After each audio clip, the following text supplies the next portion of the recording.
coming at you from the Hey Yo Studios. It's the Fade Route with D and Z. Here are your hosts, D and Z.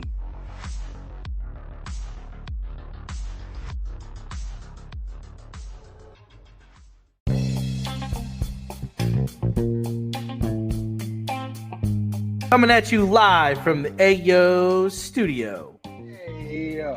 It's the Fade Route with D and Z. I am D, and we've got a great show for you tonight. Adrian Griffin gets fired, Maurer gets in the Hall of Fame, and Joel Embiid drops 70. We'll begin today's show with breaking news as Michigan coach Jim Harbaugh is not going back to Michigan. He's actually going to, drumroll please, the Los Angeles Chargers. Dun, dun, dun, dun. Gotta thank my coworker who will be buying me Greek truck this week because I told him that was going to happen and he was in total disbelief. Thanks, Vin. So, does this move make the Chargers a contender in the AFC West? And what does this do for Michigan? Well, a Michigan man is leaving Michigan to go to San Diego, where he was a San Diego Charger. I love LA. He has no ties to the LA Chargers. He's a San Diego Charger. Oh. So he was a Charger. So there is a little bit of a homecoming there. Granted, it's now SoFi and it is LA, but Jim Harbaugh is a quarterback at heart. He knows how to coach quarterbacks. And he's got a stud of a quarterback in Justin Herbert there. The question is, what's going to be there around Justin Herbert? Eckler's a free agent. Keenan Allen's a free agent. Pretty much everybody not named Joey Bosa and Justin Herbert. That's going to be an issue. Like, how are you going to make this work? They must have a plan. They have to. Well, they fired Telesco. Telesco is going to he's going to be the GM of the Raiders. So there's something, because you don't be something in the works. Yeah, you don't land Harbaugh without a plan. Yes. And that's what that's what all these meetings are going on. Belichick met for a second time with the Falcons. I think Harbaugh also met a second time with the Falcons. But it's all about, okay, guys, what's the plan? I'm going to come coach here, but what's the plan? Who are we getting? Who are we targeting in the draft? What's our projections for the next 5 years? He actually canceled his interview today because they wouldn't let him out of the building. So I guess he liked what he heard. That's great. As far as what is available and what can you do, I mean, you want to have a guy on your team, on your coaching staff, that is a competent defensive coordinator. Miami just let go of Vic Fangio. He's trash. That was the guy that said, I can stop Patrick Mahomes. So the Eagles hired him for a day or a week or 2 weeks. He couldn't stop. Well, Nick Sirianni's kind of a cool putt anyway. So, that guy, we can talk about him too. We'll talk about legend superstar Nick later. But, Vic Fangio, you don't get 37 years in the league by being a nothing. So, there's definitely something there. No, how about your coach? How about your coach that you list? Wink? Yeah. Ooh. That's who I want coaching my defense. That would be very interesting from a personality standpoint because they are so similar that I think it would be Dayball Wink 2.0. You look at the way the Giants played in that last game against Philadelphia, man. For a team that was out of it, that defense was all over the Eagles. Oh, yeah, Wink is definitely – he knows what he's doing. I mean, he's your guy. He was a Raven for years. Yep. So you know what he brought to the table. You know his intangibles. Exactly. So, I mean, Coach Harbaugh has the cred. Right, he took a team to the Super Bowl, didn't win it, took them there. Right, 13-3, 11-4, 12-4, 8-8 his last year. There's plenty there. Now the rep he gets is that he's a pusher, right? He's very much in the same way that Bill Belichick is a pusher. And he will run you into the ground. He will run the organization into the ground. He will burn himself out. He will burn all the bridges and then leave. That's kind of his rep. Now they signed him for a 5-year deal. You bring him in, and you are essentially saying, like, we believe that you are the quarterback whisperer. We believe that you can take Justin Herbert from here at point A to here at point B. The way you took Colin Kaepernick from Alex Smith's backup to here, right? To a starter in the Super Bowl. Like, that you can do these things. And he has the track record of doing it, but he has all this baggage. And he's already he's already like the little brother in LA. Right? Say what you will about the Chargers. The Chargers are not the primary attraction there. It's the Rams. The Chargers, yeah, they have their fans. But primarily, again, they were the San Diego Superchargers. People aren't driving 2-3 hours. Most people aren't driving 2-3 hours to go to this game and drive 2-3 hours back. So you got to put some asses in the seats, and how do you do it? Harbaugh definitely will do that just because he's got some sizzle, right? He rejuvenated San Francisco when it was in the wilderness. But it's costly. It's definitely costly.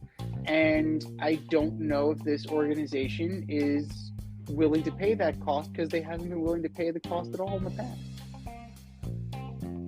Yeah, I don't have a problem with the move. I think this was the better job to get. I mean, if you're telling me I have a choice between going to Atlanta or going to LA, I want to go to the place that has the quarterback. I understand you're saying some key positions may not be returning, but let's get real. I mean, I've never been an Austin Eckler guy. I think Keenan Allen's pretty good, but he's getting up there in age. And Justin Herbert's a stud. And he was able to win games with Kaepernick, who couldn't get a job after he left. He's able to develop schemes and offenses that work. The only problem is you got to deal with Patrick Mahomes. And the way I look at it is like, he's got a 5-year deal, and if it doesn't work after 3 years or 4 years, or even 5 years, I think we both can agree the next move is he's going to go to Chicago, and he's going to be coaching either Justin Fields, or he's going to be coaching Caleb Williams. And that's just facts. And then if that job's not there, I know Ohio State would take him, but he probably won't go there. But then again, we'll have to see how Alabama's doing, because I'm sure he would go to Alabama. So there's jobs for him. You know, my whole thing, though, when I was talking to my coworker at work, is like, he's won the national championship. There's nothing left for him to do in college. I've won the national championship. I'm good. I'm good. College is going to be such a hard thing to navigate now because of the NILs. Like, you're just going to lose players. Like, players that don't play are going to enter the portal, and you're never going to be able to, like, get a guy as a redshirt or get a guy as a freshman and develop him, because he's going to be like, you didn't play me enough. I came here to play, and that's just the way it's going to be now. Or I want more money, or I need XYZ. And he don't want to deal with that. And his brother's on the cusp of possibly winning his second Super Bowl. You can't be sitting at the table with college rings while your brother has, Super Bowl rings. It's not going to work. As far as Michigan, I think Michigan's going to be fine. I mean, they'll find a way. Michigan's a big time program. They find a way to get players. They find a way to be successful. Everybody's going to have a chance now with 12 teams getting into the college playoff. So I think Michigan will be fine. Michigan will absolutely be fine. I'm not concerned about that. They'll definitely, like you said, he checked off all the boxes. Right? He won the national championship, right? At his alma mater. Bingo. Was the only place up, right? Yeah, right. Elsewhere, and then the Hall of Michigan. Yeah. He was I did it. I beat Ohio State. I won the Big Ten championship. I won the national championship. Thank you and good night. but you're absolutely right. Like, this Charger job is very much so a stepping stone to the Bears. Because I think he sees himself more as a Bear than he does as a Colt or as a Charger. I think he just sees it as, I have a way out. Like, if it doesn't work, if it doesn't work out here, it's not that big of a deal. And I think he also has a little bit. He could always go to TV too. I think he would actually be very insightful on TV. But he's a coach. He's a coach. He's a real coach. He really is. And the fact that he's had success at both levels speaks volumes. I mean, you could say what you want about Nick Saban, but Nick Saban ain't Pete Carroll, and Nick Saban ain't Jim Harbaugh. And that's just the truth. But moving on, that was breaking news. But to start the way we wanted to start the show, the defending champs went into Buffalo and beat Josh Allen and the Bills 24-27. I think everyone thought this would be Buffalo's year, including you, with no Burrow and a home game against the Chiefs and Mahomes. But everyone was wrong. Allen, and here's the thing, Z. Allen didn't turn over the ball. The Bills ran for over 180 yards, and they still lost. So, Z, what do the Bills need to do to get past the Chiefs in the playoffs? Actually stick to the game plan. Right? What worked? Run it down their throat. Run the goddamn ball. Run the fucking football. It didn't even matter if Chris Jones was on the field. You were still moving the ball. God damn it. Run the goddamn football. Like, I don't understand. Why are they allergic to it? And run it with somebody besides Josh Allen, James Cook, 18 for 61. Like, Ty Johnson was moving the ball on 7 carries for 40 yards. They had it. They had it. And to me, it boils down to the desperation 4th down play call with, running the fake punt with DeMar Hamlin. They happened, it ended up being no harm, no foul because they fumbled out of the end zone. The Chiefs fumbled it out of the end zone for the touchback. And, the Bills got it back. And you're in position, man. Ice the game out. Ice the game out. That's what you're trying to do, right? You're grinding the clock down. Like, that's what McDermott was doing. And all of a sudden, he starts chucking it 60 yards in the air, trying to there were some bombs. He was throwing some bombs. And to be honest with you, Diggs should have caught at least 2 of them, man. Diggs should have caught the one in the end zone. He should have caught the one on the sideline. Ah, man, but you know what? Passes. But he didn't need to. You had your timeouts. You had 4 minutes to go. You had 4 minutes. Even if you grind the goddamn clock out, like, you don't have to do what you did. You had timeouts. You run the damn ball. You set up. And if you want to get Bass closer and then kick the field goal, fine. But you get closer, you don't have to chuck the ball 60 yards in the air. It's a more manageable throw. And maybe they catch the ball. Maybe Shakir will catch it. Maybe Z, I think everything you're saying sounds great.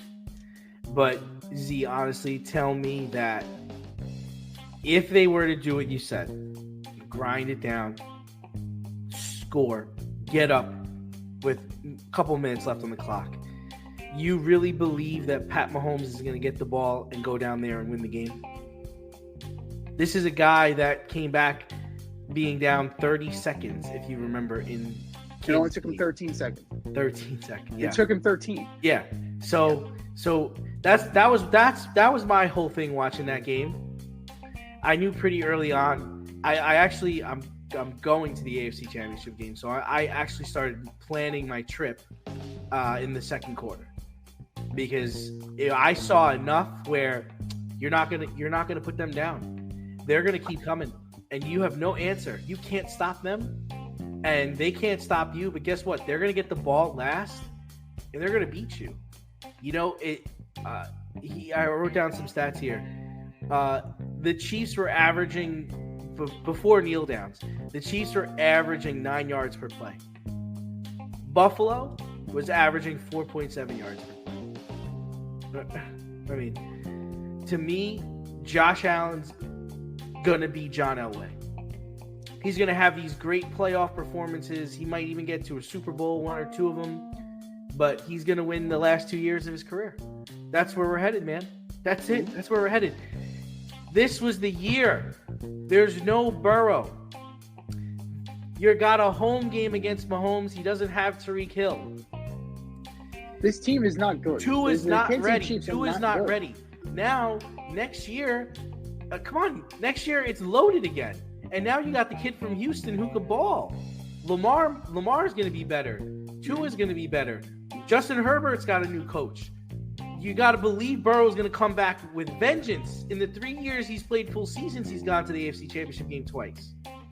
So, what about the Jags? You think they're going to learn from that? I think, yeah, sure. The Jags are back. If the Rodgers is healthy, the Jets are. Like, this is the problem. Like, this was your moment. This was your opportunity.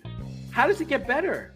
What is gonna change on your roster or next year that's gonna put you in a better position than this year? There's nothing. You're gonna be on the road next year. You get another playoff game. You're getting a home playoff game next year. And the other question I have for you is the Josh Allen, Pat Mahomes rivalry? Is that the new rivalry? Is this the new Brady Peyton? Is this the best rivalry in the National Football League right now? Well, let's think about this. For a while there, Brady Manning was very one-sided. It's very, very, very, very, very one-sided. So, the regular season was a little more even. The regular season was a little bit more even. But it's exactly what I was telling. You know what? The Colts did exactly what we accused the Dolphins of. They ran it up. Right? They were that kind of team. But when it got cold, that's when shit started to go south. When they needed to run the ball, they couldn't. Even with Edgerrin James, even with Joseph Haddad, it wasn't there.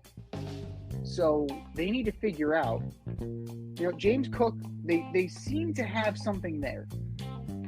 Right? They need to trust it. I will say that I think if Gabe Davis played, it might have been a little different.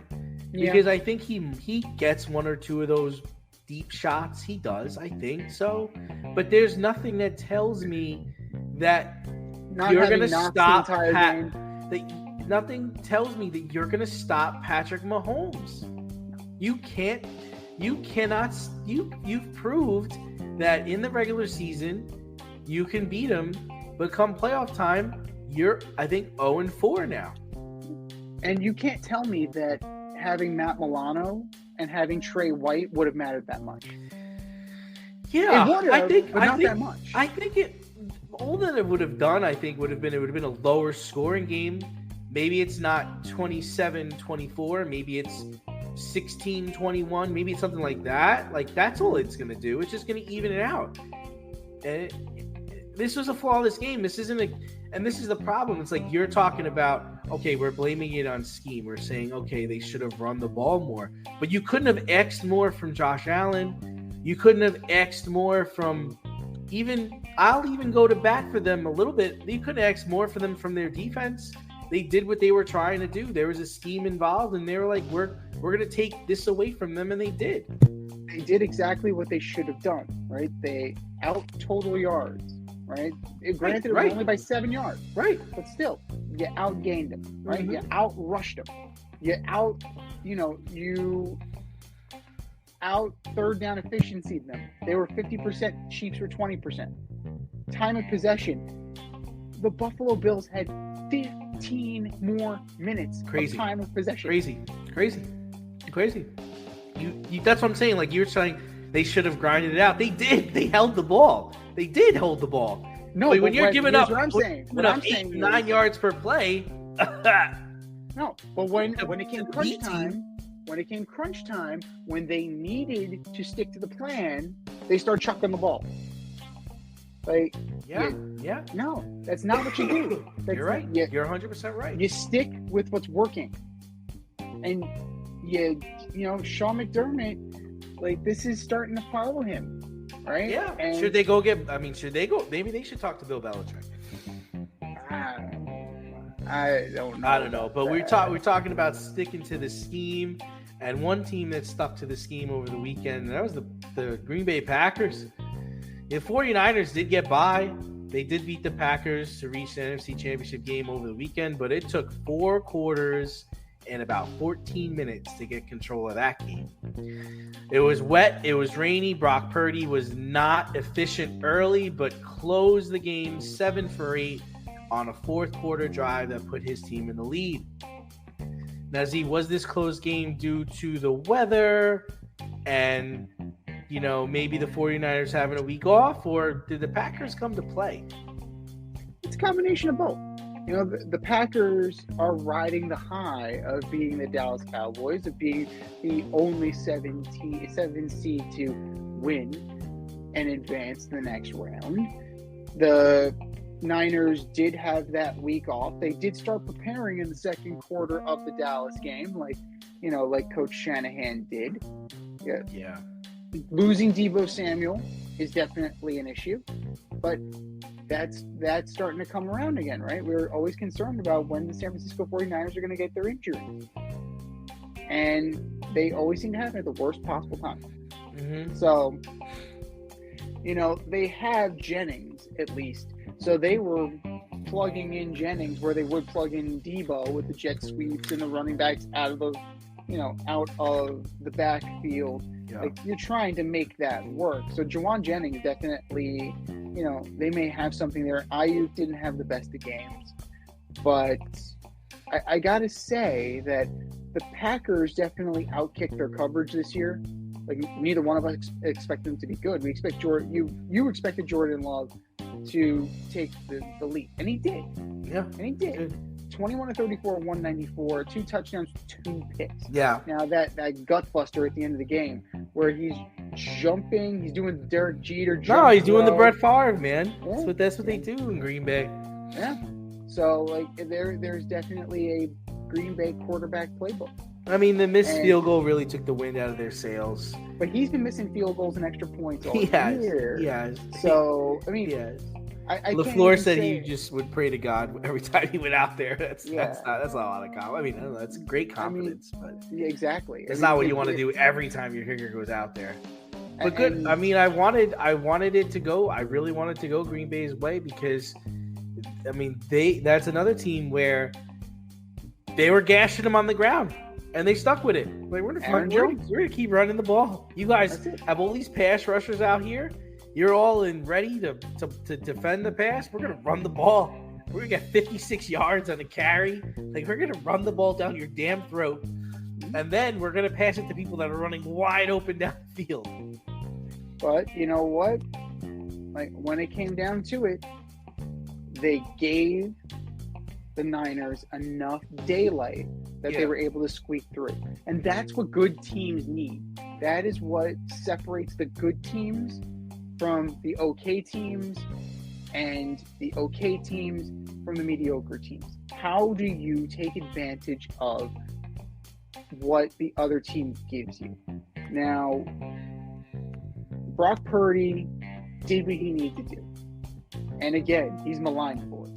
Like, I don't, it's ridiculous to me at this point how much they want to kick this man and make him, somehow less than. He's in his second consecutive NFC title game. So I don't care if he was on the 85 Bears.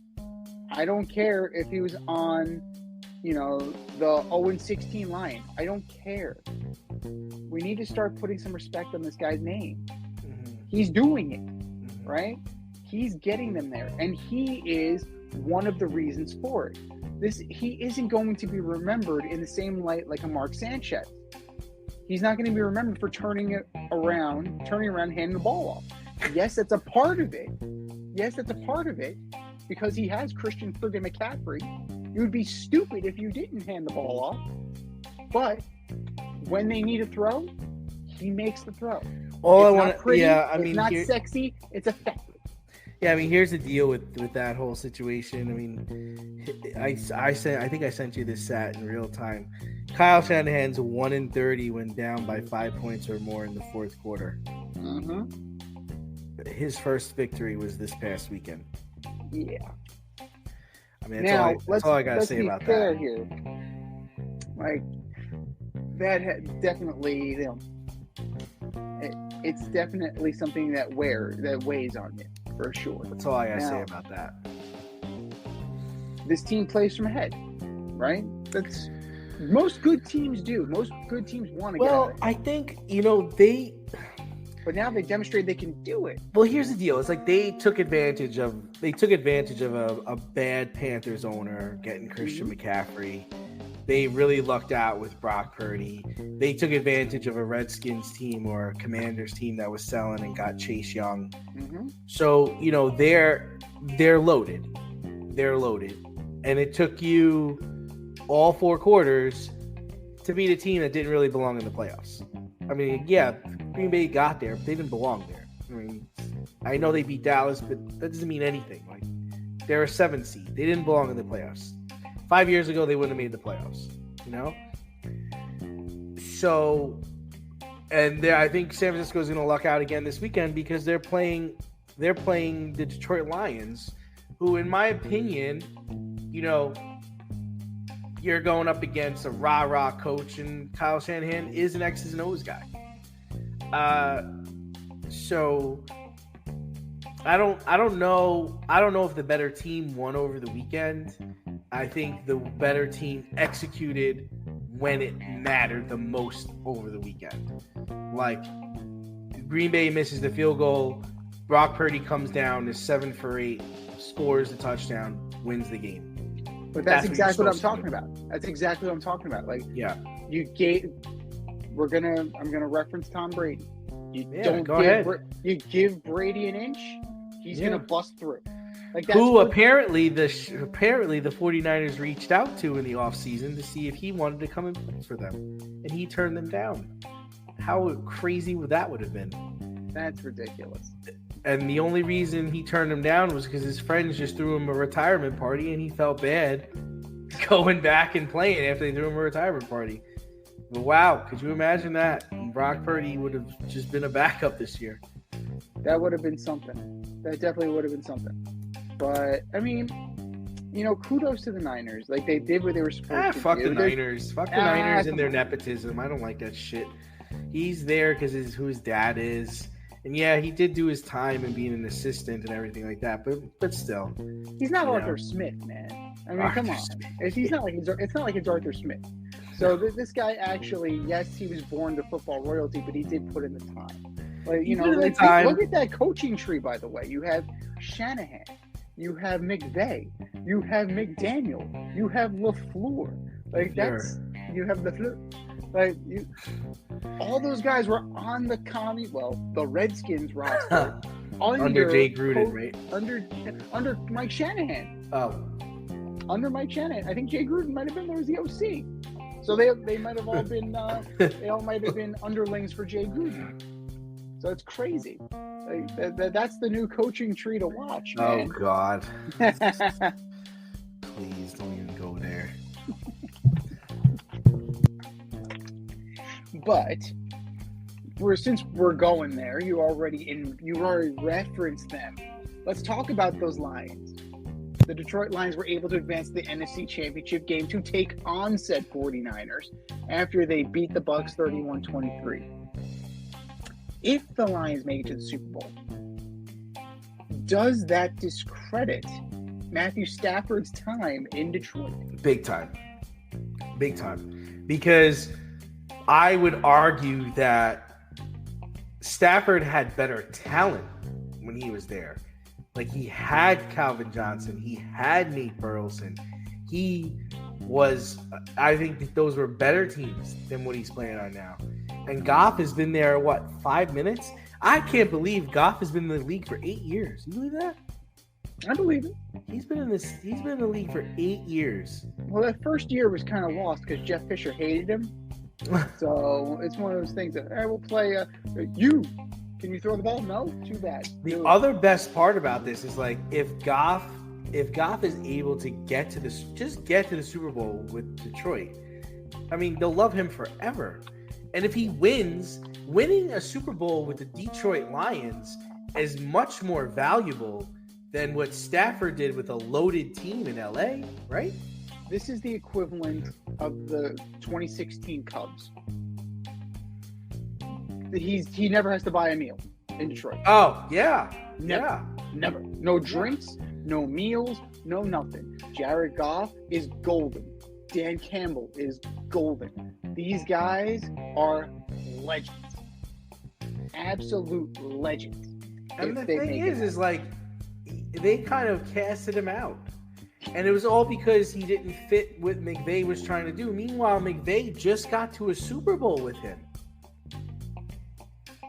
He couldn't have been that much of a misfit. No. Right? He's good enough for Detroit, man. Yeah. He's good enough for Detroit.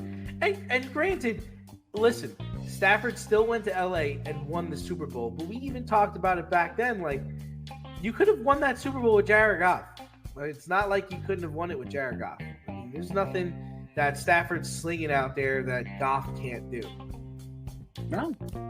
And maybe Stafford has a slightly stronger arm. Well, maybe Stafford runs your plays better, but he's not head and shoulders above Goff as a quarterback or as an athlete or as a player. So that's my only thing is it's like you could have just. I mean, you basically. If Detroit wins, you basically just swapped Super Bowls, right?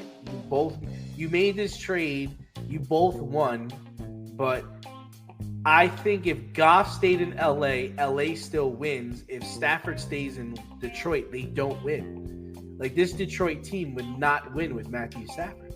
No, and I think at some point Matthew Stafford would have ended up with the Falcons. But he would have gone home. So, as far as invalidating or discrediting Matthew Stafford's time.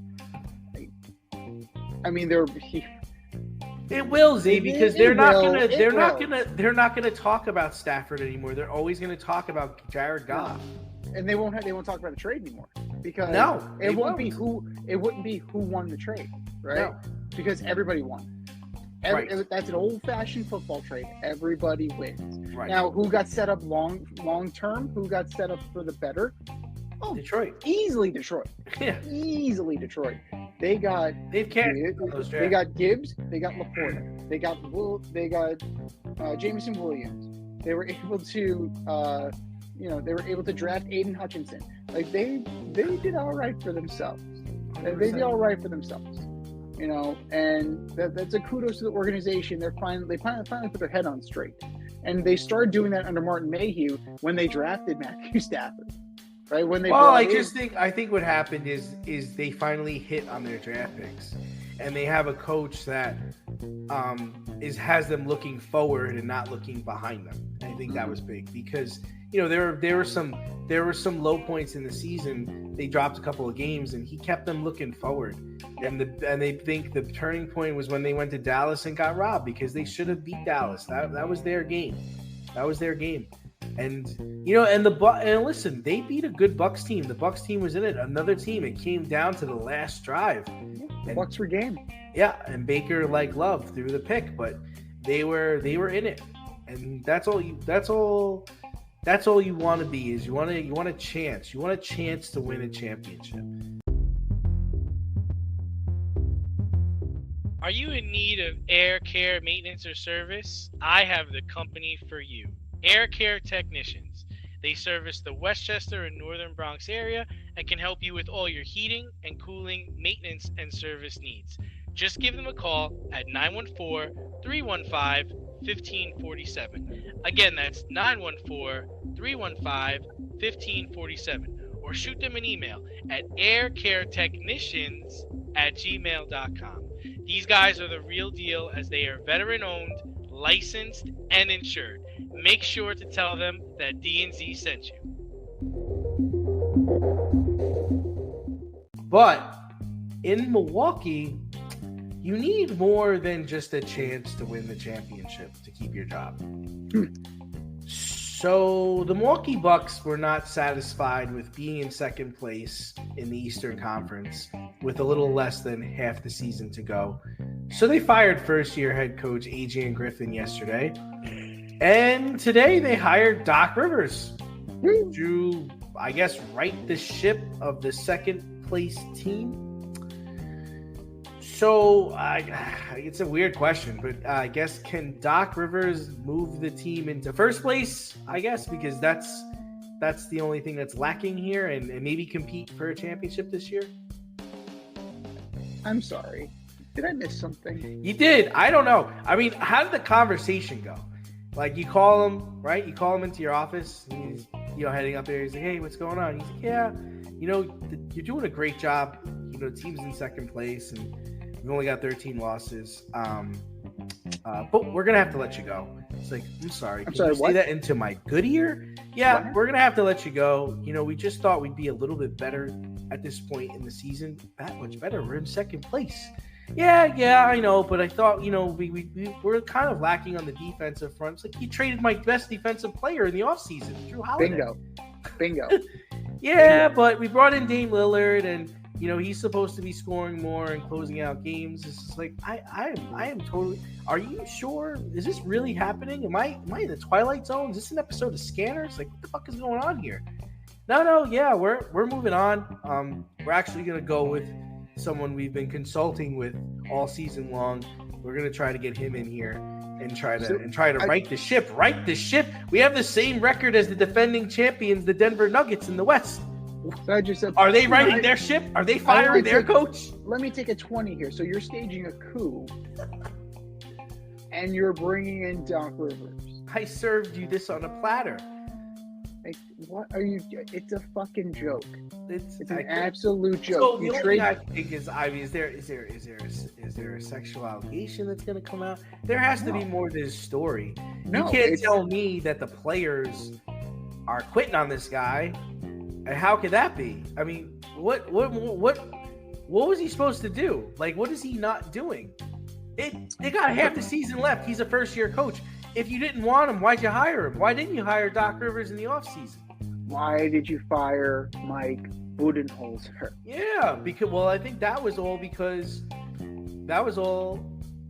the players, I think, didn't wanted him out. I think so. They weren't happy with the scheme. And that's the other thing. Happy with this guy From what I understand, if I remember correctly, like earlier in the year, Adrian Griffin was trying to get them to play more of like an aggressive style defense, a lot of like what the Raptors do. And then they had a players only meeting, and they asked if they can go back to like dropping Lopez and switching on ball screens. And he's like, all right, I guess we could. And then that lands you like 27th in the league in defense. And I don't know what you're expecting. And then, Giannis, I'm starting to lose a little respect for this guy, because apparently he wouldn't sign his extension in the offseason until the team made a move. And their move was they went and got Dame Lillard. It's just like, getting Dame Lillard, that was the answer? Like, I mean, Dame doesn't play defense. He doesn't even run back on defense. Nope. And yeah, he hits big time shots at the end of the game. I'm not taking that away from him. He'll get you 25 to 30 points a game. But I mean, we talked about this when the trade was made. Did you need Dame Lillard? Is he going to put you over the top? Is he going to help you beat the Celtics? Like, what are we talking about here? What are we talking about? And then Doc Rivers, in my opinion, the most overrated coach ever in professional basketball, gets another team with like 2 or 3 Hall of Famers on it. And I don't think he's going to win. Like, he has, I'm pretty sure he's lost the most series. He's lost the most playoff series as a head coach. And he's lost the most games after being up 3-1 in a series. This is the guy we're turning to? This is the guy that's going to, quote unquote, turn it around? Like, what are we talking about right now? He just got booted out of Philly because he couldn't coach James Harden, and then they got rid of James Harden. It makes absolutely no sense. But what does make sense is that Giannis is at the center of it, right? So he has to be, right? Like, you think they ran this by him first? Hey, we're gonna go get Doc Rivers. How do you feel about that? Unless it was his idea. Unless he's a coach killer. How far away are we from the NBA just not having coaches? Like, how far away are we from getting a team that is run by the players? Because this is what this comes down to. In my opinion, they didn't want to be coached. They didn't want to be, and nobody in the NBA wants to be coached. Nobody wants to play defense. You see the scores every night. It's 115 to 113, 143 to 122. Like, everybody's scoring over 100 points every single game. Where back in the day, if you broke 90, that was a big game. Like if it was like 98, 78, something like that, I was like, wow, it got up there. Like no, and nobody wants to work on defense anymore. It's like you get yours, I'll get mine. Whoever gets the most at the end wins. And I believe that's really the philosophy. It's like we're gonna score more points than you are. That's in it. In a 2-game road trip against the Pistons, they let up a combined 263 points. 263. So they put in. Oh no, they won 141-135, and they won 122-113. That's not sustainable. Not sustainable. That's crazy. That's crazy. How are you scoring that many points? There's no defense being played. And then when you try to argue with a player, you try to talk about a player and get them to play defense or buy into what you're selling, they're like, I'm not playing for you. And get this. The reports are that Giannis has been on the outs with the coach since the play-in tournament when he refused to huddle with the team during timeouts. What the fuck is going on? You can't. It sounds like there's a Giannis problem. You can't sit in the huddle and pretend like you're listening, like you give a shit. The report is the day before they fired Griffin, who was drawing up the play at the end of the game? Giannis. But this is what I'm talking about. So this is what I'm talking about because that's been happening for like the last 5 or 6 years where players are drawing up the plays in the huddle, not the coaches. So that's what I'm trying to say is like how far away are we from like a Kyrie Irving team not having a coach? I'll come out when I'm tired or when I get X amount of fouls. That's when I'll come out and just playing the game like that. Like I think we're about 5 years away from a team not having a coach, and I think we're about 10 years away from multiple teams not having a coach, player-run teams.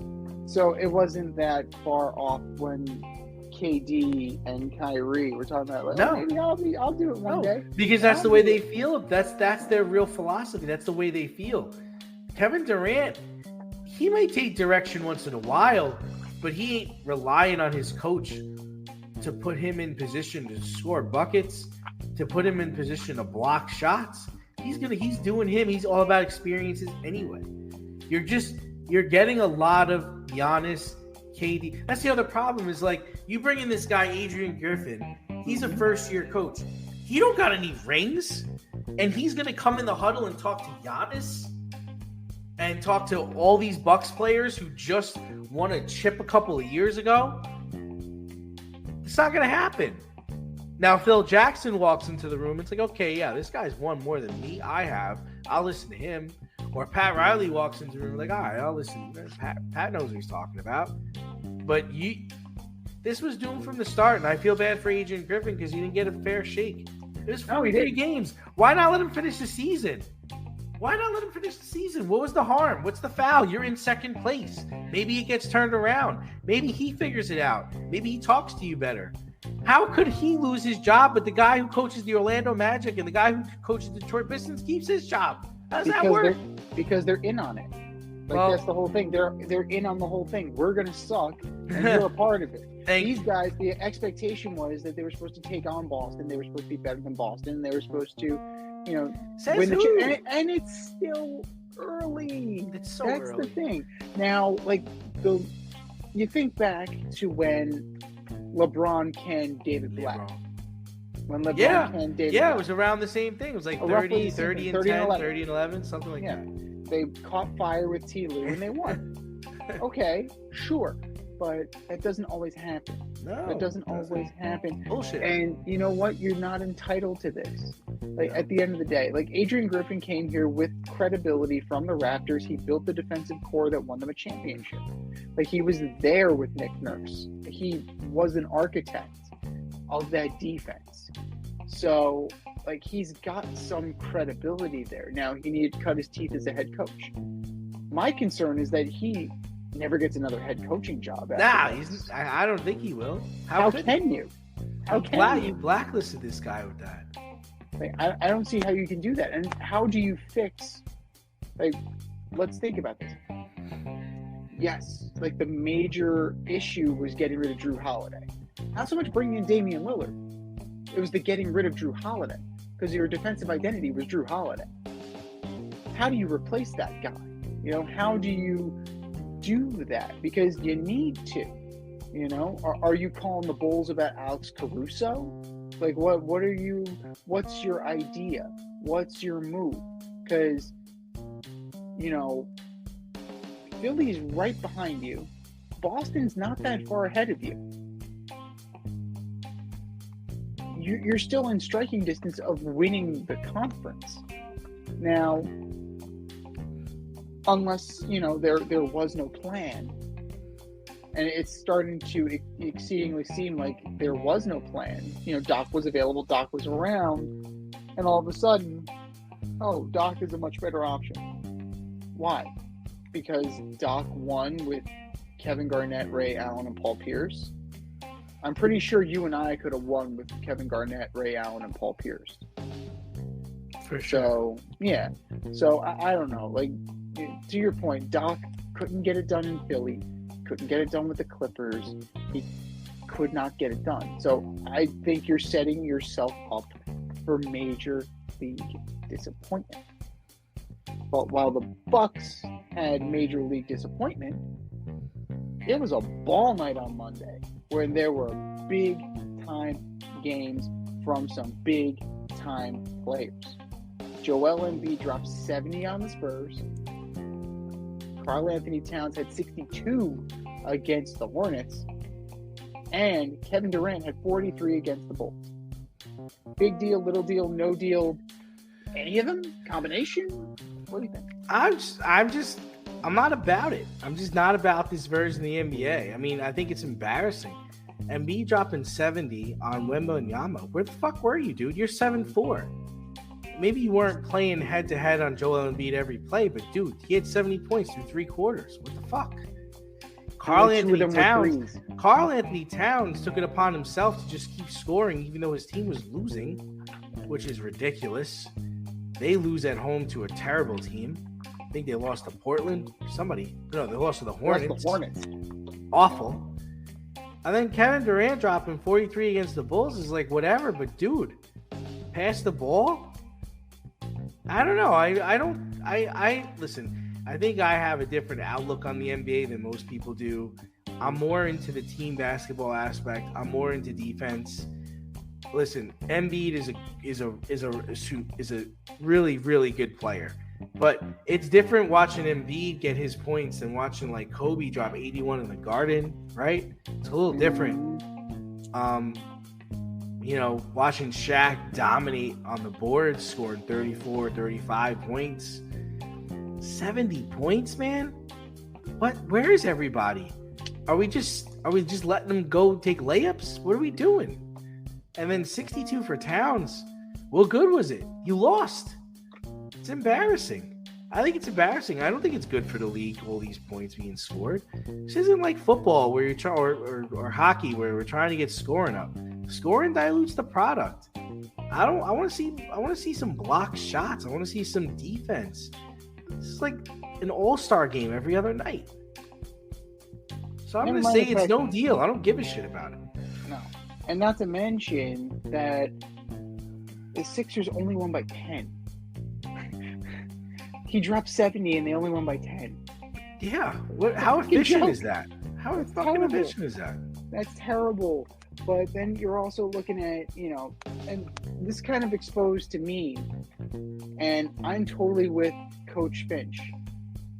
The Minnesota Timberwolves cannot be trusted because Anthony Edwards, by omission, stated, we were just trying to feed Cat at that point. We were just trying to feed him so he could, run it, so he can run it up. It's absolutely atrocious. It is the epitome of selfish.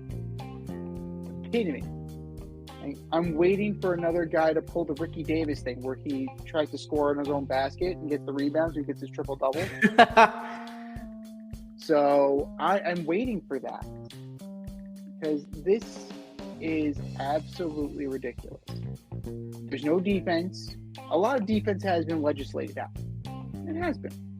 But it is run and gun, heavy on the threes, and, it's just not there. Perimeter defending isn't what it used to be. Interior defending, forget.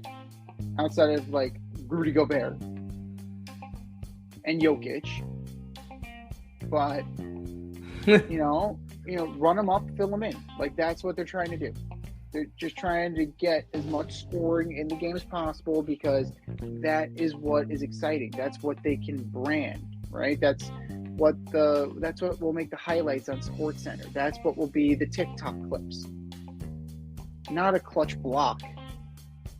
Not a key defensive stop. Patrick Beverley is never going to get featured, right? Patrick Beverley is a very good defensive player. He'll get featured for when he has a temper tantrum. The league is all about offense. It's all about the stars, and it doesn't, it just doesn't lend itself to interesting basketball. That's great. It's a skills competition. It really is. It's the All-Star weekend every night. It's not enjoyable to watch. It's completely no deal, right? I would like to see. I'm with you on that. I would like to see 70 to 90. Yeah, 92, 98, 96, 92, 88, 87. Where's the effort? No. Well, that's it. Defense is all that effort. Yeah, it is. And some players would rather cherry pick and wait to get their shit in. And frankly, that doesn't make for entertaining basketball. I would like to have seen how the superstars of a previous generation, not even 2 generations ago, right? I would have liked to have seen how, just even a Tracy McGrady, what would he be in these rules? Dude would be all world. The Tracy McGrady was good, right? Vince Carter was good. Allen Iverson was good. Those guys would have been friggin' next level because there's nothing happening. They had to play through some physicality. They had to play through some effort. You had guys in the league who cared and put their effort in, Bruce Bowen. That guy took pride in his defense and put it on the floor every night. And it just does the game a disservice when you don't, and you just let people blow by you and friggin' olay them, let them go to the basket at will. It just dilutes the product and it devalues the game.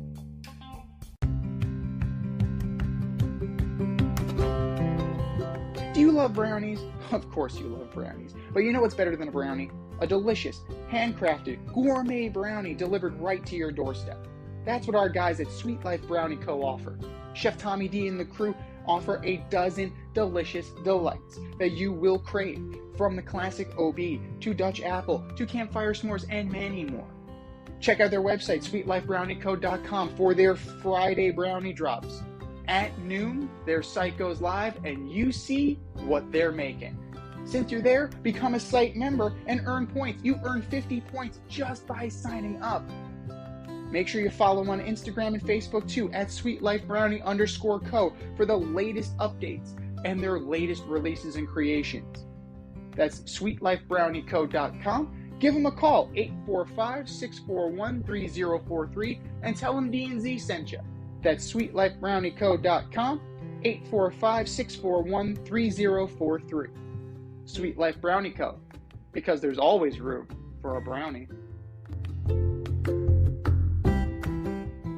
But rather than devalue the game, baseball has once again honored those that have served it, having elected Adrian Beltre, Todd Helton, Joe Mauer, and Jim Leland into the Hall of Fame.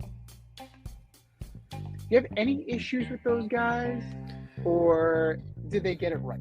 No, I'm not in on Mauer. I'm not. I think he's a Hall of Famer. Not first ballot though. I was gonna be first ballot with Adrian Beltre. Adrian Beltre is probably a top 10 third baseman all time. Like, I don't see that with Mauer.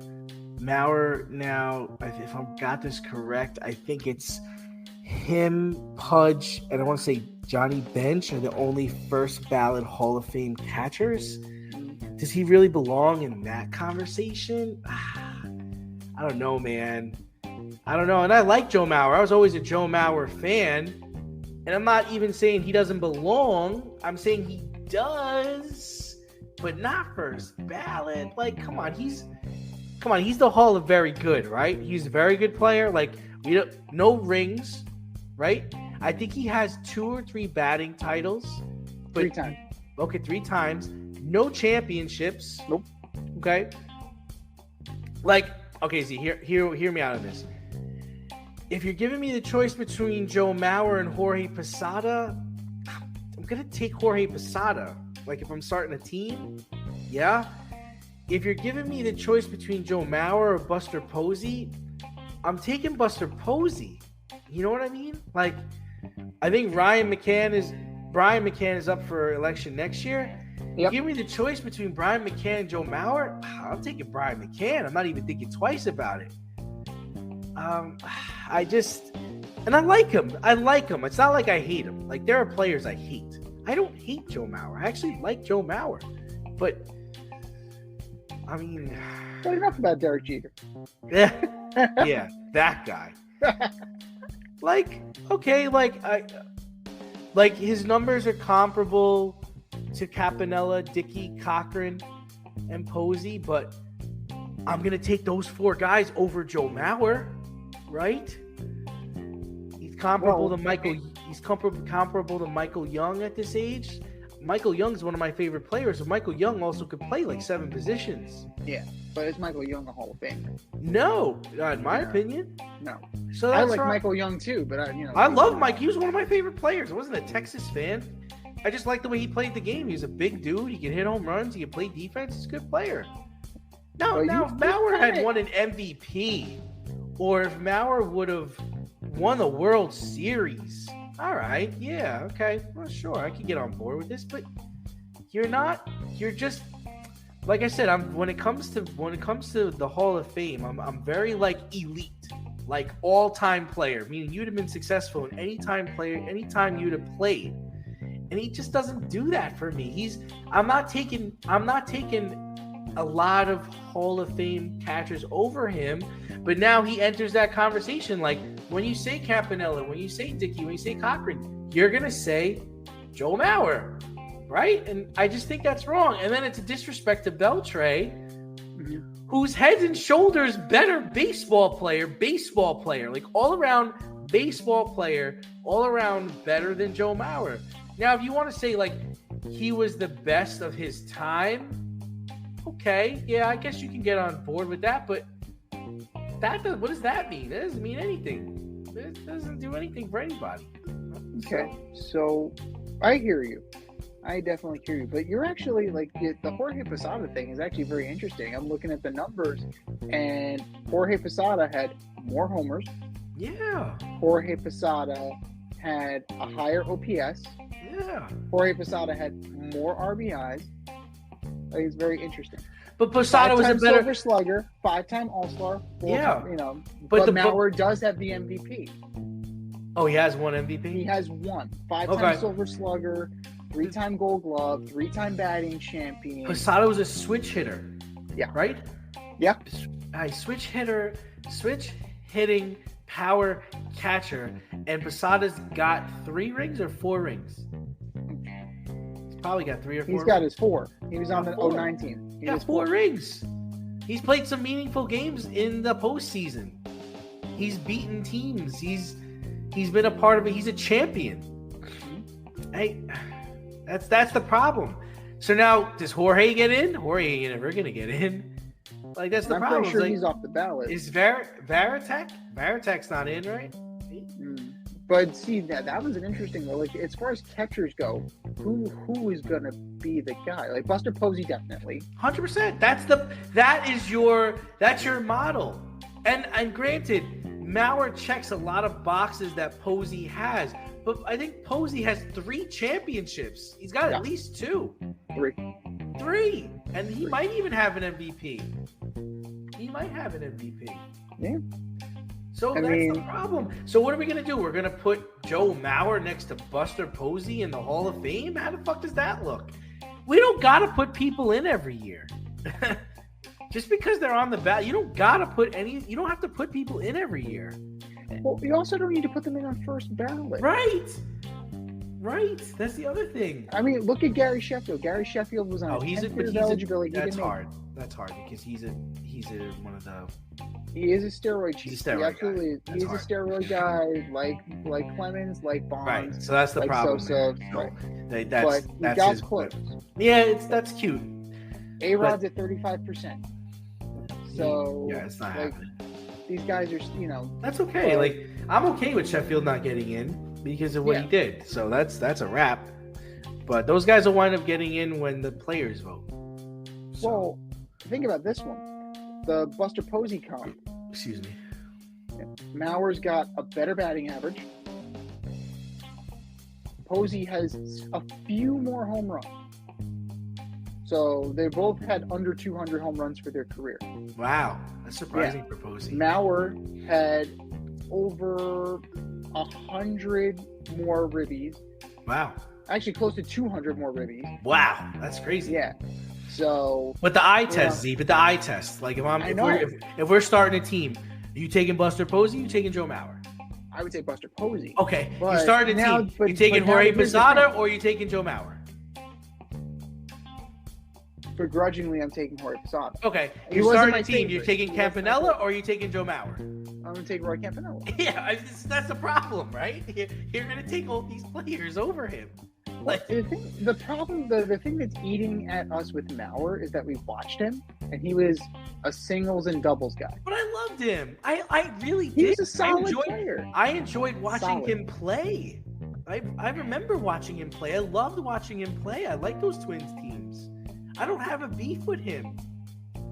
But he ain't. He's inoffensive to me. He's absolutely inoffensive, but he's the lightning rod, hometown guy, right? I'm pretty sure he's from Minnesota. He's from Minnesota, yeah. Yeah, it's a great story, and he's a nice guy.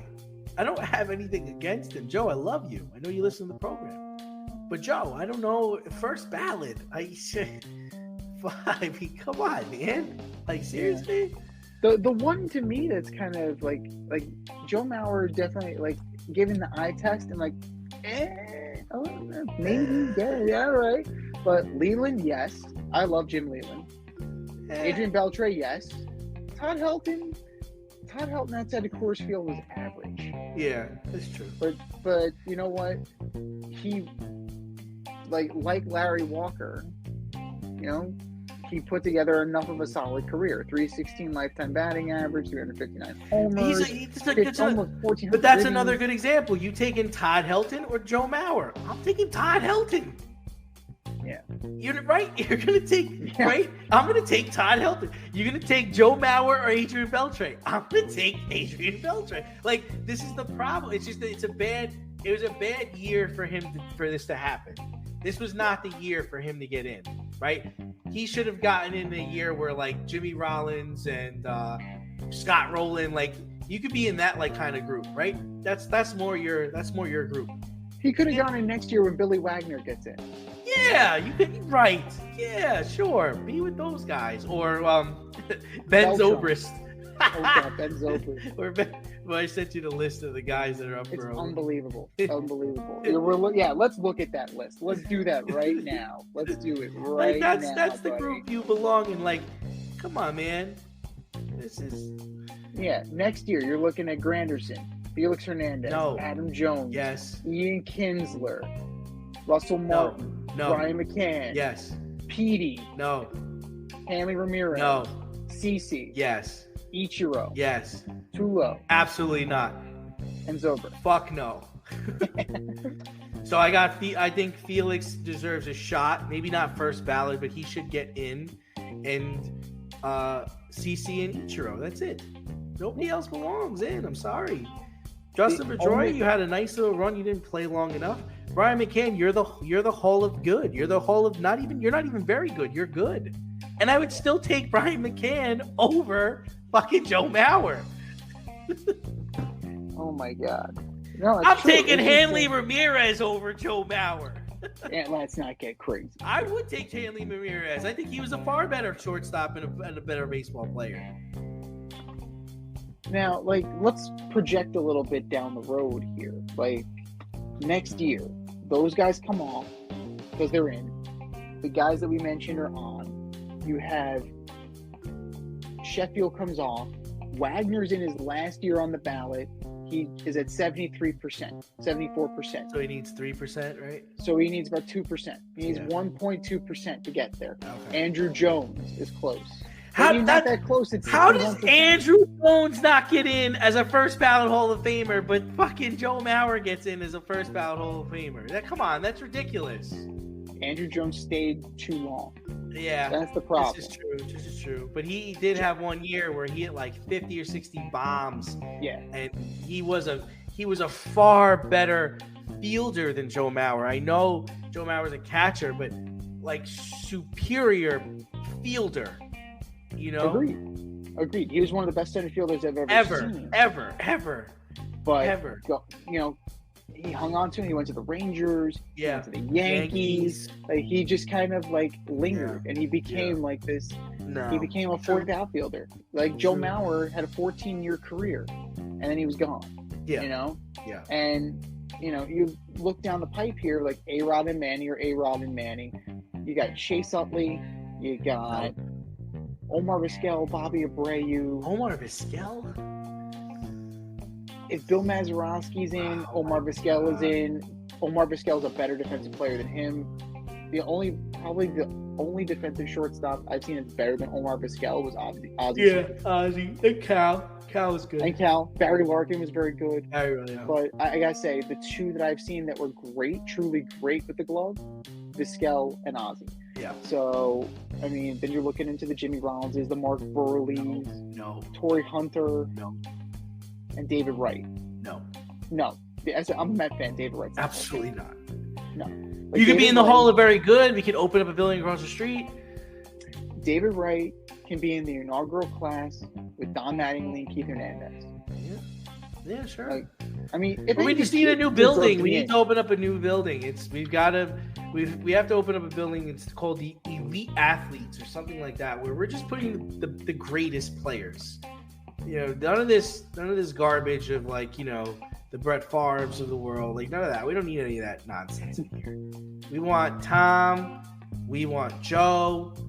We want no, I'm not even say that guy's name, but we want the elite players in the Hall of Fame. You wanted to say Peyton. You wanted to say Peyton. No, it wasn't. No. No, but I understand what you're saying. It has been diluted in recent years. It's hard to disagree. It's absolutely hard to disagree. Because it's all a money grab. It's all a money grab. It's all, you know, supporting people's foundations, being accessible to people, you know, being nice to the reporters so that they vote for you. Like, that's what it's become. And it's just okay not to vote for people. Like, next year, there are only 3 people that should get votes. If anybody else gets votes, it's bullshit. Like, you can't be voting for Dustin Pedroia over fucking Ichiro. You can't be voting for Hanley Ramirez over, who's the other guy I said? Over CC Sabathia. Like, you can't do that, okay? There's only 3 guys. There's really only 2 guys, but you can make an argument for Felix Hernandez. It's 2 guys. It's CC and Ichiro. That's it, guys. That's it. Completely. We're in complete agreement. Now, if you want to round it out with Wagner, I'm fine with that. If you want to put Andrew Jones in, I'm fine with that. Yeah. Carlos Beltran. I'll listen to you on Carlos Beltran. You know what the Beltran thing is? I didn't realize this. He was on one of the Astros championship teams. I didn't realize that. He was the ringleader of the cheating. Yeah, I thought he was a coach on that team. I thought he was a coach. I didn't know he was a player. He was a player. he and Alex Cora cooked up the scheme. Yeah. So I'm okay with that though, because he had that one playoff series where the one playoff postseason where he just was on fire. He batted like over 400, and they didn't win that year, but he was amazing. The first go around with the Astros, and then he won a championship. I mean, he's got the numbers to support it, and he had longevity. He played for a really long time, I can get on board with Beltran. I can get on board with it. Whereas Andrew Jones didn't overstay his Andrew Jones overstayed his welcome. Carlos Beltran was still effective well into his late 30s. I think Andrew Jones gets the nod because of the 50 home run season and elite fielder, elite center fielder, like better than Jim Edmonds, better than like Griffey, like just amazing fielder. He absolutely, he should get better consideration than he did. But there's a lot of guys that, you would think that would get a better look. But what really kills him is 254 lifetime batting average. That's pretty bad. Ugh. But he does have 434 home runs. He has like triple the amount of home runs that Joe Mauer had. Wow. I'm sorry, Joe. I'm sorry I keep coming back to this. But 10-time Gold Glover, 434 homers, almost 1,300 ribbies. 10-time Gold Glover. Wow. But it took Jim Cott how many years? Jim Cott was a 16-time Gold Glover. Like defense. Who cares about defense? Who gives defense? Who gives a shit? But you know what? Like going to Cooperstown for my birthday last year, it was really it was nice to go through that hall, and it was good to kind of reflect upon that. And I got to see the recent additions, and some of them just didn't fit. And it's the ones that we lived through, I think, are the ones that are the head scratchers to us. We're starting to get into that frame in our lives. So I think that you're absolutely right. It's going to be, the history of the game will be told through the players committees, where these guys are going to, the A-Rods and the Mannies, and they're all going to get their time in the sun, whether, deserving or not. They're eventually going to get their due. If Harold Baines can be in the Hall of Fame, then pretty much anybody can be in the Hall of Fame. Because, Harold Baines only, he was a hitter, and he was an average hitter at best, a below average hitter at most of the time. So, overall, Pandora's box is open. So, Joe Mauer, welcome to Cooperstown. Next time I go there, I will look at your bust, and I will give the respect given by the BBWAA, because, you're there. Do I think so? Not really. But, hey, you're there. So, respect is due.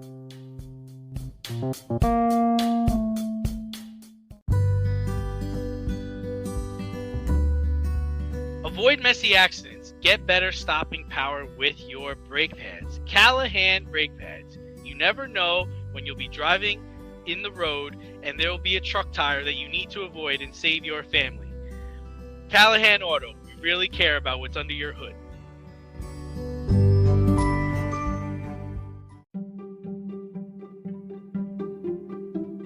The choice is yours.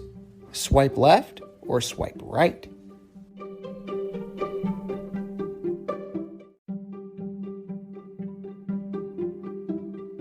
All right, boys and girls, especially my online dating fans, we have a statement. And you swipe left, swipe right. You swipe left or swipe right on court storming in college sports. I'm swiping right. I'm fine with it. I think the athletes need to be more. This all comes up because of what happened to Caitlin Clark, who, when Iowa lost to OSU over the weekend, the court got stormed and she got blindsided by a fan who was running onto the courts. I mean, I'm sorry that happened to her. But I think as an athlete, you have to understand the ramifications of the event, and you have to understand that that's a possibility. It's hard to stop all those people from storming a court, running onto a field, what have you. I've been to a game where the court was stormed. I didn't storm the court, but when you're a young college kid or even a big fan, it's something you would want to take part in. You want to say you were there and you did it. And I'm okay with it. I just think there probably needs to be more safety involved. There needs to be more of a heads up, more heads on a swivel, and just understanding. But I do think it's good for college sports. I'm going to swipe left for the safety concerns, like you mentioned. Like it's a major issue. It's a liability. It's a problem. You know, like I get excitement, I get exuberance. I understand. You know, I sympathize really. You know, you knocked off Caitlin Clark, you knocked off Iowa. Like, good. You know, Ohio State, good for you. But you put not only the athletes at risk, you put yourselves at risk. You put people that aren't storming the court at risk. You put the other team at risk. You put security guards at risk. Is the juice worth the squeeze just to say that you ran on the court just to celebrate what turns out to be a meaningless regular season victory? It's one of many, right? Yeah, you knocked off a number one team. That's fine. That's wonderful. Now, thankfully, nobody was seriously injured. It only takes one time. It only takes one time. And it only takes one fan with malicious intent to really do some damage. Right? That's the other thing. It's like you have the exuberant people who are celebrating, and then you have the ne'er-do-wells who just want to start some shit. They exist, you know, like these people are around. So let's not pretend that everybody is altruistic, and let's not pretend that everybody wants to celebrate. Because not everybody does, man. Some people just want to watch the world burn. And some people just want to, you know, do something for the sake of doing something. And that puts a lot of people in harm's way. Swipe left or swipe right. Number 2, the Miami Heat acquiring Terry Rozier for Kyle Lowry and a first-round pick from Charlotte. I mean, you've got to swipe right on that, right? Especially when you look at what the Bucks gave up to get Damian Lillard. They got Terry Rozier for a ham sandwich, man. Terry Rozier, we could argue that he is not maybe a better version of Dame Lillard, but he's pretty damn good. You're telling me that the Bucks wouldn't compete at a high level with Terry Rozier? This is the move that the Heat needed to make. They are definitely in the fold now for a championship, and I'm looking forward to watching Jimmy Butler and Terry Rozier play together. I'm swiping right. I'm swiping right on this too. Like, it was always I always scratched my head when Terry Rozier left Boston. Yeah. To go to Charlotte. Yeah. Like, we're gonna get paired with Gordon Hayward. Yeah. Yeah. They had plans. It didn't work out, but plans didn't work out. You know, but the one thing about Terry Rozier is that he's a scorer. Yeah, good player. He's a really good player. Slightly more. I mean, they're Louisville in terms of career points. Louisville. Where you go? Yeah, Louisville. I think so. Louisville, yeah. Louisville, yeah. But when you're looking at it, career-wise, they're eerily similar, right? You're looking at 14.1 for Rozier, 14.4 for Kyle Lowry, 4.3 rebounds for Kyle Lowry, 3.9 for Rozier. Where Kyle Lowry really stands out is 6.2 assists compared to 3.6 assists. Now, granted, this year they're up. The points, the assists are up for Rozier, 6.6, and he's averaging 23 points a game. So strike while the iron's hot on this. He's the scorer that you need at this time, whereas Kyle Lowry is averaging 8.2 points a game. Yeah, I mean, at the end of the day, the Heat gave up about 25% of what they were ready to give up for Dame. They got to keep Jaquez. They got to keep their other first-round picks. Mhm. Rozier's going to give them 80% of the offensive production that Dame would, and he's going to play defense. He's definitely a better defender. And it's going to be a win-win for Charlotte, too, because they're not In the keeping long run, Kyle sure. Lowry. Yeah, in the long They're run, not sure. keeping But, Kyle Lowry. right. There's absolutely no reason for them He to should keep probably Kyle go to Lowry. LA. He should probably go to LA. That would be, that makes sense. Or go to Milwaukee, where he plays defense. Kyle Lowry plays defense. So that would, and he's a point guard. Like that Or would the be Knicks. a good. Knicks would be The- smart to get him. The Knicks would be interesting. I mean, they're trying to move Emmanuel quickly out, so I find that very interesting. They already gave up. They already moved on. I quickly did leave already. He's still there. Yeah, quickly. Quentin Grimes. I was about to say, quickly's on the Raptors already. Yeah, Quentin Grimes is the one that they wanted to move out. Yeah. So, yeah, they're trying to move him to the West Coast. So, why not replace him with Kyle Lowry and, really jump in on this and make it a win-now situation? You made the move with Anunoby. It looks like you're keeping Julius Randle. So, I don't know. I mean, having Kyle Lowry as a defensive point guard wouldn't be a bad fit. It definitely wouldn't be. I mean, that is more of a Laker move. I think you're on to something there with that, or they could just buy him out.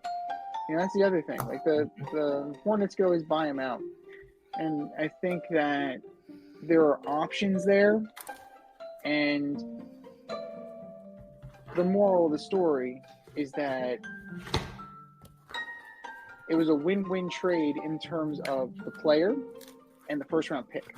Kyle Lowry is kind of irrelevant here, but they just need to facilitate the move. Rozier gives Miami what they need. Charlotte gets the pick, and everybody wins because Lowry is eventually going to end up on a contender. It's a win, win, win. Swipe right.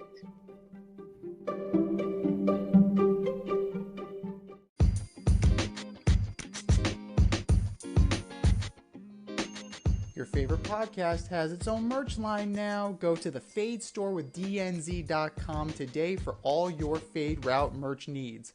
I'm talking tank tops, t-shirts, sweatshirts, like yoga pants, we got those too. Like some cool accessories, we got those too. And we're not done yet. We have so much more planned for you, but check out what we have today at the Fade Store with DNZ.com. That's the Fade Store with DNZ.com.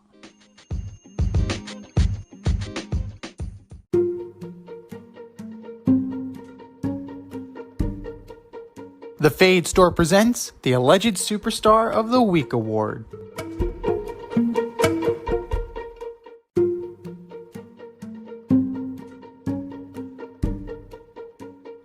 All right, boys and girls, you know what time it is. It's time for the Alleged Superstar of the Week. You know how it goes. We put up a poll on our X account at FadeRouteDNZ, and you vote, and you vote, and you vote, and you vote.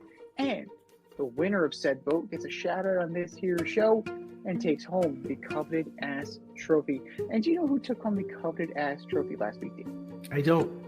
The Eagles. Well deserved. Well deserved. And who knows? Maybe they'll be on it again for stuff they've been doing this week. But we'll see. We'll see. That was last week. This is this week. Who are your nominees? D. All right, first up, I've got Von Miller, Buffalo defensive player. Played in 12 regular season games and 2 playoff games. He had 5 tackles the entire year. I'm not stuttering. I'm not mistaking you. He had 5 tackles the entire year, and 2 of those tackles came on Sunday. He's a $23.7 million cap hit next year. What do you think Buffalo should do? Von Miller, you are my alleged superstar of the week. Number 2, Victor Wembanyama. You're 7'4", and you let Joel Embiid drop 70 on you and your team. I know if you might not be defending him every play, but don't let somebody like that do that to you. Do better, man. Just do better. And number 3, Karl Anthony Towns. You dropped 62 points on Monday night, but lost at home to the Charlotte Hornets. The Charlotte Hornets only have like 10 wins all year. Gotta stop worrying about you and remember we play to win the game. Karl Anthony Towns, you are my alleged superstar for the week. Z, what do you got? WWHED. What would Herman Edwards do? Oh my God. Well, we play to pad stats. Hello? We play to pad stats. Hello? So I'm starting the game. You're damn right we do. We play to win the game. Damn it. That's why they keep score. So we can determine the winner. Oh my God. I'm gonna start with Sports Illustrated. Mass layoffs, chaos, Authentic Brands sent Arena Group the letter terminating Sports Illustrated's license last Thursday. And even before then, it was getting bad over there. Allegations and proof of AI written articles. Wow. Yeah. So Sports Illustrated's been spiraling for a while, and it's finally gone. It's finally over. But with a name, with a brand like Sports Illustrated, you expected to go out with some kind of bang, and instead you go out with this whimper. At this point, like, you're getting the swimsuit issue? Like, is that really it? That's crazy. Like, growing up, it was, the baseball phone, the football phone.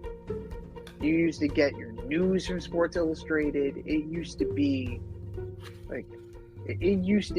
revered in the industry. People used to, speak about working there with pride. And now it seems like lately they've only been speaking about their time there with embarrassment. Sports Illustrated, you are my alleged superstar of the week. The New York Jets. They can't get away. We can't get away from them. They can't get away from us. Firing your running back coach after the season where your running back was the best offensive weapon you had. Call me crazy, but that's crazy. It's absolutely ridiculous that you would fire the guy that got that performance out of Breece Hall. And why? Because he is not Aaron Rodgers' hand-picked guy? Because he's not Nathaniel Hackett? Earth to the Jets. You are in for a major rude awakening next year when Mr. Rogers comes back to the neighborhood and his buddy Nate installs this magical offense. You are not going to have the season you think you're going to have next year. You keep Breece Hall happy. Run the damn rock. You keep his coach. New York Jets, you are my alleged superstar of the week. And then, last but not least, I kind of gave it away already. Philadelphia Eagles having a multi-hour meeting, a multi-hour sit-down with Coach Sirianni, which resulted in the termination of Brian Johnson, the offensive coordinator, the former offensive coordinator who was demoted, and I really don't know what he was doing after they demoted him. He was just kind of there, Sean Desai, and then defensive play caller, Matt Patricia, who wasn't the defensive coordinator because Yeah. I don't know what the hell's going on under Sirianni. But this I know for sure. The one guy who did not get fired was Nick Sirianni, which is surprising. He must have done a lot of... must have been a lot of soft pedaling and a lot of butt kissing in that meeting. There had to be. I'll fire anybody you want. I will fire the guy who puts the cheese on the nachos if it means I get to keep my job. What looked to be a very stable franchise, what looked to be a model, right? Kind of like fuck them picks. This was a model that we were looking at. It's crumbling before our eyes. And one has to wonder how long Nick Sirianni will be in the good graces of Howie Roseman, or will they call Pete Carroll? Will they call Bill Belichick? Will they call Frank Reich? I know he was interviewing for their offensive coordinator position. Why not just have him take the whole thing? Philadelphia Eagles, get your shit together. You are my alleged superstar of the week. I think we've said our piece. Go to our X account at FadeRouteDNZ and vote, and vote, and vote, and vote. And for our nominees.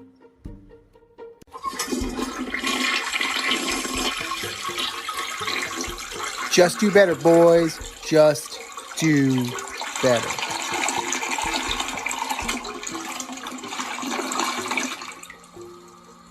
This has been the Fade Route with DNZ. Thanks for tuning in. Catch our podcast on Wednesday nights on iTunes, iHeartRadio, Spotify, wherever you listen to your podcasts. So until next time, stay faded, everyone. Time for us to run the go route. We'll talk to you next week.